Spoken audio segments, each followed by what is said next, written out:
மீனராசி அன்பர்களுக்கு இந்த தை மாத பலன் எப்படின்னு பார்ப்போம்.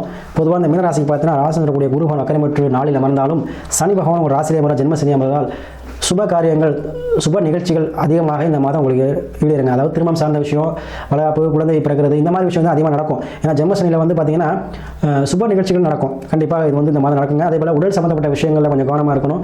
அதே போல் இந்த சனி பகவான் ராசியில் அமர்வதால் வந்து உங்களுக்கு வருமானம் சார்ந்த விஷயங்கள் அதிகமாக கை கொடுக்கும். வெளிநாடு, வெளிமாநிலம், வெளியூர் சொல்லக்கூடிய அமைப்புகள் இருக்கும். அதே போல் வெளிநாடு இருந்தாலும் ஊருக்கு வந்து திருமணம் பண்ணுற அமைப்பு இருக்குங்க. அதே போல் நாளில் குரு பெறுவதால் வீடு கட்ட முடியாதவங்க, சொந்தமாக இடம் வாங்கன்னு சொல்லக்கூடியவங்க, இவங்களாம் வந்து இந்த மாதம் நீங்கள் வந்து அதுக்கு முயற்சி எடுக்கலாம். ஏன்னா லாபஸ்தானத்தில் சூரியன், சுக்கிரன், செவ்வாய் உச்சம் மற்றும் புதுவோடு இருக்கார். ஸோ உங்களுக்கு வீடு மண்ணுமான வாகவது யோகம் கொடுக்கக்கூடிய மாதமாக இருக்கும். லாபஸ்தானத்தில் இத்தனை கிரகம் இருக்கனால பெண்கள் வழி ஆதரவு, அரசு வழி ஆதரவு, உறவு வழி ஆதரவு, உங்களுக்கு சகோதர வழி ஆதரவு எல்லாமே உங்களுக்கு ஆதரவாக இந்த மாதம் கிடைக்க போகுது. இந்த மாதத்தில் தாய்மாமன் வழி உறவுகளும் உங்களுக்கு ஆதரவாக இருக்கும். ஸோ அனைத்து உறவுகளும் பிரச்சனைகளும் மறந்து சுமூகக்கூடிய மாதமாக இந்த மாதம் இருக்குது. அதே போல் கண்டிப்பாக இந்த மீனராசிக்காரங்கள் வீட்டில் கண்டிப்பாக ஒரு சுபகாரியமாக நடந்தே தீரும். ஏதோ ஒரு வகையில் தை மாதம் சுபகாரியங்கள் செய்யக்கூடிய மாதமாக இந்த மாதம் உங்களுக்கு அமைய போகுது.